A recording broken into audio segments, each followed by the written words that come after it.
Have you ever thought of eating your garden plants? Welcome to the world of edible landscaping where aesthetics and sustenance blend harmoniously. This practice promotes local food production, trims your grocery bills, and enhances biodiversity. Imagine stepping into your garden and instead of pulling out the weeds, you're picking your dinner.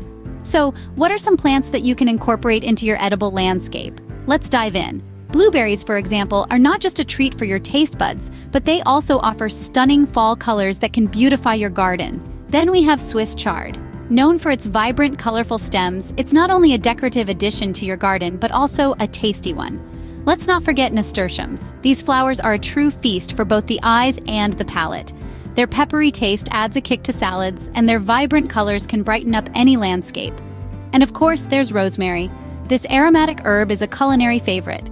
It fills your garden with a delightful fragrance and adds a beautiful touch with its delicate blue flowers.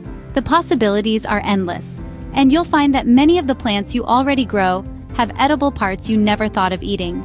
Gardening is a pleasure that feeds the soul, but with edible landscaping, it can also feed the body.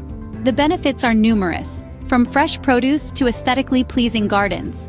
Why not try incorporating some edible plants into your own green space? Remember, the next time you're in your garden, you could be looking at your next meal. Don't forget to like this video and subscribe to our channel for more gardening tips and tricks.